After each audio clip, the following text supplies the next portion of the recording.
आज के व्याख्यान में हम हड़प्पा सभ्यता के धार्मिक जीवन के बारे में अध्ययन करेंगे। हड़प्पा सभ्यता के धार्मिक जीवन के बारे में जो भी जानकारी मिलती है वो हमें विभिन्न पुरास्थलों से जो अवशेष मिले हैं उसके आधार पर ही मिलती है, और उसको देखने से ऐसा लगता है कि हड़प्पा सभ्यता के लोग मातृ देवी की पूजा करते थे। पशुपतिनाथ की पूजा के प्रमाण भी हमें मिले हैं, जिसे पुरुष देवता भी कहा जाता है। लिंग और योनि पूजा के प्रमाण भी हमें मिले हैं। वृक्ष पूजा और जल पूजा के प्रमाण भी हमें प्राप्त हुए हैं। सबसे ज़्यादा पूजा मातृ देवी की होती थी। इतिहासकार सर जॉन मार्शल ने मातृ देवी को पृथ्वी देवी कहा है। अब पशुपतिनाथ शिव की पूजा का प्रमाण हमें मोहनजोदड़ो से प्राप्त एक मोहर पर मिला है। उस मोहर पर एक 3 मुख वाला पुरुष है जो ध्यान की मुद्रा में बैठा है। उसके सिर पर 3 सींग है। ध्यान दीजिए, पुरुष के मुख 3 हैं और उसके सिर भी 3 हैं। उस पुरुष के बाईं ओर गैंडा और भैंसा है और दाईं ओर एक हाथी और व्याघ्र है और सामने एक हिरण है।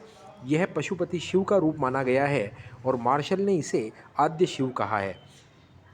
तो ये आद्य शिव का प्रमाण में मोहनजोदड़ो से प्राप्त एक मोहर पर मिला है।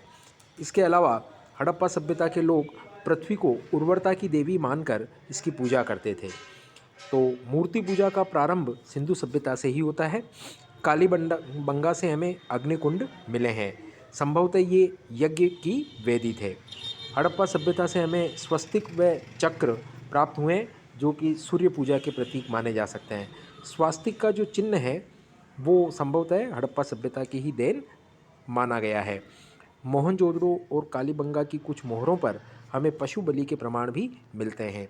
भारत में लिंग पूजा का प्रारंभ संभवतः प्रोटो ऑस्ट्रेलोइड जाति में हुआ था और पीपल को सबसे पवित्र वृक्ष माना जाता था और बत्तख को सबसे पवित्र पक्षी मानते थे। तो ये हड़प्पा सभ्यता के बारे में कुछ धार्मिक जीवन की कुछ बेसिक विशेषताएं थी जो आपको बताई गई। अब हड़प्पा सभ्यता के आर्थिक जीवन के बारे में देखें तो हड़प्पा कालीन जो अर्थव्यवस्था थी वो कृषि, पशुपालन तथा आंतरिक व विदेशी व्यापार पर निर्भर थी। अर्थव्यवस्था का जो मुख्य आधार था वो कृषि ही था। हड़प्पा सभ्यता में हमें कोई हल या फावड़ा नहीं मिला है, परंतु कालीबंगा से हमें प्राक हड़प्पा सभ्यता का जो समय था वहाँ से उस प्राक हड़प्पा काल के दोहरे जुते हुए खेत के साक्ष्य हमें मिले हैं। दोहरे जुते हुए खेत के साक्ष्य का मतलब ये है कि एक ही खेत को 2 बार जोता गया था और कम दूरी पर चना बोया गया था और अधिक दूरी पर सरसों बोया गया था। तो एक ही खेत में चने और सरसों की दोहरी जुताई की गई थी। ये कालीबंगा से प्राप्त प्राक हड़प्पाई खेत का साक्ष्य है।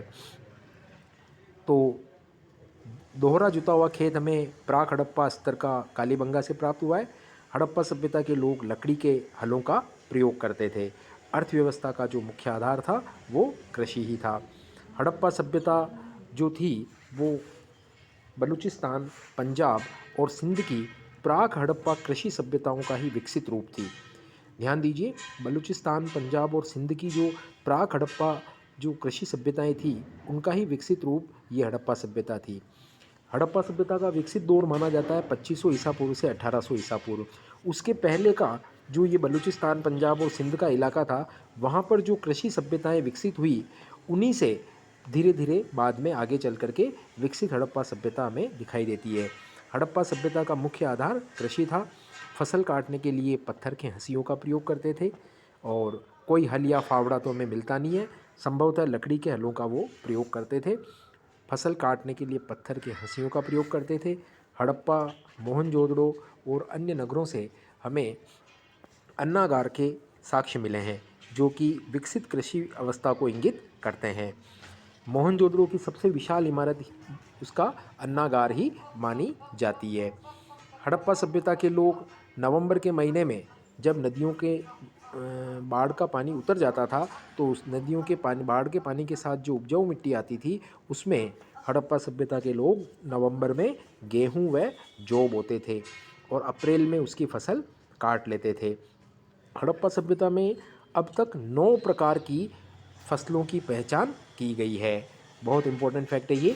9 प्रकार की फसलों की पहचान अब तक की गई है, जिसमें गेहूं और चावल की 3-3 किस्में, जौ की 2 किस्में, इसके अलावा खजूर, तरबूज, मटर, राई, तिल और कपास, ये फसलें वो उगाते थे।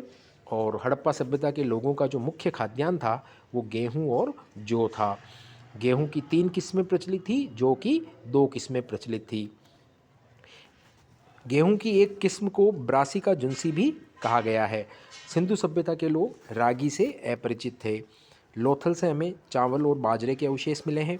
बनवाली से जौ, तिल व सरसों के, और हड़प्पा से गेहूं व जौ के दाने हमें मिले हैं। बाजरे की खेती लोथल, रंगपुर, रोजदी में की जाती थी। धान की खेती उत्तर प्रदेश के हुलास नामक स्थान पर की जाती थी। एक बड़ा इम्पोर्टेंट पॉइंट है कि हड़प्पा सभ्यता में कोई व्यवस्थित सिंचाई प्रणाली हमें दिखाई नहीं देती है। हालांकि नहरों का साक्ष्य हमें अफ़गानिस्तान के हड़प्पाई स्थल शोरतुगई से कुछ मिलता है। इसके अलावा गुजरात के धोलावीरा में भी हमें एक जलाशय मिला है, जलकुंड, जो संभवतः खेती के काम में लाया जाता था उसका पानी। बाकी अन्य स्थानों से देखें हमें तो कोई व्यवस्थित सिंचाई प्रणाली हमें प्राप्त नहीं होती है। हड़प्पा सभ्यता के लोगों ने ही सबसे पहले कपास उगाने की शुरुआत की, तो कपास उगाने का श्रेय सबसे पहले सिंधु सभ्यता के लोगों को ही दिया जाता है। इसलिए यूनानियों ने कपास को सिंडोन नाम दिया। सिंडोन का मतलब सिंधु सभ्यता। गुजरात के नागवाड़ा स्थान, जो प्राक हड़प्पा कालीन स्थान है, वहाँ पर भी हड़प्पा सभ्यता से पहले किसानों का आवास था। नागवाड़ा, गुजरात। मांडा जगतपति जोशी ने 1982 में खोजा जम्मू में, चिनाब नदी के किनारे। कांस्य निर्मित पेचदार पिन वहाँ से हमें मिली है। लोथल को लघु हड़प्पा या लघु मोहनजोदड़ो नगर कहा जाता था। एक ये इंपॉर्टेंट चीज़ है, घोड़े के दांत हमें मोहनजोदड़ो और राणा गुंडाई से मिले हैं। घोड़े की अस्थियाँ हमें गुजरात के सुरकोटड़ा से मिली है, और घोड़े की लघु मृण मूर्ति हमें लोथल से प्राप्त हुई है।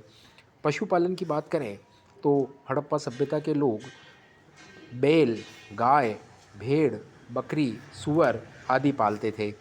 गाय की आकृति वाली कोई मूर्ति हमें मिली नहीं है। हड़प्पा संस्कृति में कुबड़ वाले बैल का विशेष महत्व था। घोड़े का अस्थि पंजर हमें सुरकोटड़ा से मिला है। मोहनजोदड़ो और राणा गुंडाई से हमें घोड़े के दांत मिले हैं। इसके अलावा घोड़े की लघु मृण मूर्ति हमें लोथल से मिली है। गुजरात में हाथी पालने का प्रमाण भी हमें रोजदी नामक स्थान से मिलता है। अब पशुपालन के बाद अर्थव्यवस्था का तीसरा बिंदु है शिल्पकला व धातु। हड़प्पा सभ्यता कांस्य युगीन सभ्यता थी। बहुत इंपॉर्टेंट चीज़ है, कांस्य युगीन सभ्यता थी। तांबे में टिन अगर मिला दें तो कांसा बन जाता है। तो कांसे का प्रयोग करना हड़प्पाई लोग सीख चुके थे, लेकिन ज़्यादातर तांबे का ही और पत्थर का ही उपयोग होता था। लेकिन हड़प्पा सभ्यता को क्या माना जाता है, कांसे का आविष्कार कर लिया गया था, इसलिए इसे कांस्य युगीन सभ्यता कहा जाता है। हालांकि कांसे के औजार हमें बहुतायत से नहीं मिलते हैं। मिट्टी के बर्तनों का निर्माण कुम्हार के चाक पर किया जाता था। हड़प्पा सभ्यता के लोग गेरुए मृद भांड का प्रयोग करते थे, जो लाल गुलाबी मृद भांड या गेरुए मृद भांड, जिन पर काले रंग से आकृतियाँ बनाई जाती थी। काले व लाल रंग के मृद भांड भी हमें हड़प्पा सभ्यता से मिलते हैं। मुख्य विशेषता इनकी गेरुए मृद भांड थी हड़प्पा सभ्यता की, या फिर लाल गुलाबी मृद भांड थे जिनके ऊपर काले रंग की आकृतियों से चित्र बनाए जाते थे। हड़प्पा सभ्यता के लोग, बड़ी इंपॉर्टेंट बात है, लोहे से परिचित नहीं थे, तलवार से भी परिचित नहीं थे। हड़प्पा के बर्तनों पर हमें लेख मिलते हैं, परंतु मोहनजोदड़ो के बर्तनों पर, मिट्टी के बर्तनों पर हमें लेख नहीं मिलता है। तो ये शिल्पकला व धातु की बात हो गई। धातुओं को गलाना, पिघलाना और उनसे मूर्तियां बनाना ये हड़प्पाई लोग जानते थे। मोहनजोदड़ो से जो कांसे की नर्तकी की मूर्ति मिली है वो इसी बात का प्रमाण मानी जाती है। अब व्यापार की बात करें तो हड़प्पा सभ्यता का व्यापार फारस की खाड़ी के साथ, मेसोपोटामिया के साथ, जिसको वर्तमान में इराक कहते हैं, अफ़गानिस्तान के साथ, दक्षिणी तुर्कमेनिया के साथ, मिस्र के साथ इनका बाह्य व्यापार होता था। हड़प्पा सभ्यता मुख्यतः व्यापार प्रधान थी और इसकी समृद्धि भी व्यापार के कारण ही थी। व्यापार जो था वो वस्तु विनिमय आधार पर होता था, अर्थात एक वस्तु देने के बदले दूसरी वस्तु ले ली जाती थी, जिसको बार्टर सिस्टम कहते हैं। धातु के सिक्कों का प्रयोग नहीं होता था। सिंधु सभ्यता के जो संबंध थे वो समकालीन सुमेरियन सभ्यता, जिसको हम मेसोपोटामिया की सभ्यता कहते हैं, एक तो वहाँ से थे। इसके अलावा मिस्र की सभ्यता के साथ भी इनके व्यापारिक संबंध थे। मेसोपोटामिया में सुमेरिया का जो सम्राट, सुमेरिया के अंदर एक अक्काड स्थान था, वहाँ का राजा था, अक्काड का सम्राट था सरगोन। सरगोन का जो लेख था वो 2350 ईसा पूर्व का है। उस अक्काड के सम्राट सरगोन के लेख में ये लिखा हुआ है, वो ये कहता है कि दिलमन, माकन और मेलुहा के जहाज़ मेरे यहाँ पर ठहरते थे। दिलमन का मतलब बहरीन, माकन का मतलब मकरान तट ओमान, और मेलुहा का मतलब सिंधु प्रदेश। तो सिंधु प्रदेश के जो जहाज़ थे वो मेसोपोटामिया के अक्काड के राजा सरगोन के यहाँ पर आते थे। ये हमें सुमेरियन लेखों से ज्ञात होता है। और मेलुहा के व्यापारी इस प्रकार वस्तु विनिमय करते थे। मोहनजोदड़ो की एक मोहर पर भी हमें सुमेरियन ढंग की नाव का चित्र अंकित हुआ मिलता है। लोथल से हमें फारस की मोहरें मिलती है, और कालीबंगा से हमें मेसोपोटामिया की बेलनाकार मोहरें मिलती है। ये बताती है कि हड़प्पा सभ्यता का विदेशी व्यापार होता था। विदेशी व्यापार हड़प्पा सभ्यता के लोग करते थे। बहरीन के व्यापारी, जिसको दिलमुन कहा गया है सरगोन लेख में, 2350 ईसा पूर्व के सरगोन के लेख में, उस बहरीन द्वीप के व्यापारी विदेशी व्यापार में बिचौलियों का कार्य करते थे। दिलमन, जिसको बहरीन कहा गया, उसको मेसोपोटामियाई लेखों में उगते सूर्य और हाथियों का देश कहा गया है।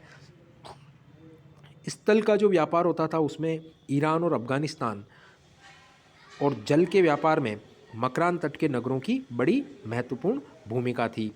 सोना, चांदी और टिन ईरान और अफ़गानिस्तान से मंगवाया जाता था। इसके अलावा गोमेद सौराष्ट्र से मंगवाया जाता था। जूमणि महाराष्ट्र से मंगाई जाती थी, और लाजवर्द मणि बदख्शां अफ़गानिस्तान से मंगवाई जाती थी। तांबा राजस्थान के खेतड़ी से हड़प्पाई नगरों में मंगवाया जाता था।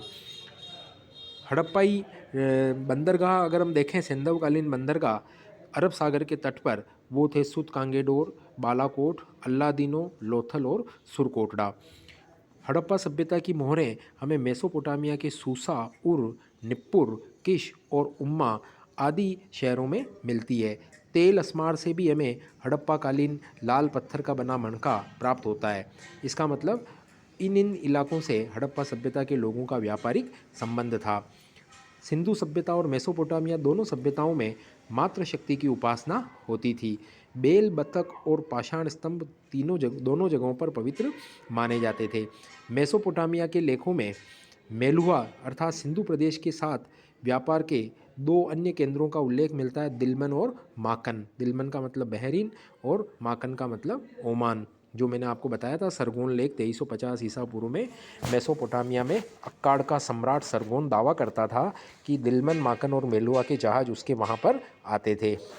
अब बाहर से क्या क्या चीज़ें मंगवाते थे, मैंने बताया आपको कि सोना, चांदी, टिन ये ईरान और अफ़गानिस्तान से मंगाया जाता था। फिरोजा ईरान से मंगवाया जाता था। लाजवर्द बदख्शां से मंगाया जाता था। शिलाजीत हिमालय से मंगवाया जाता था।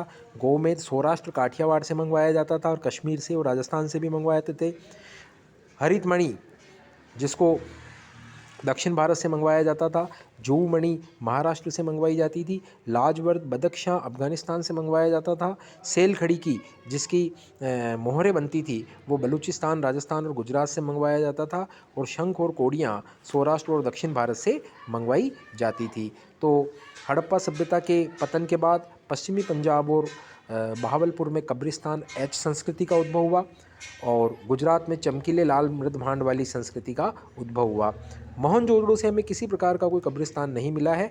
हड़प्पा और मोहनजोदड़ो के मकान पक्की ईंटों के बनते थे, जबकि कालीबंगा के मकान हमें कच्ची ईंटों के दिखाई देते हैं। तो ये आपके हड़प्पा सभ्यता के व्यापारिक उन्नति किस प्रकार की थी, आंतरिक और विदेशी व्यापार किस प्रकार का था, वो हमने पढ़ लिया है।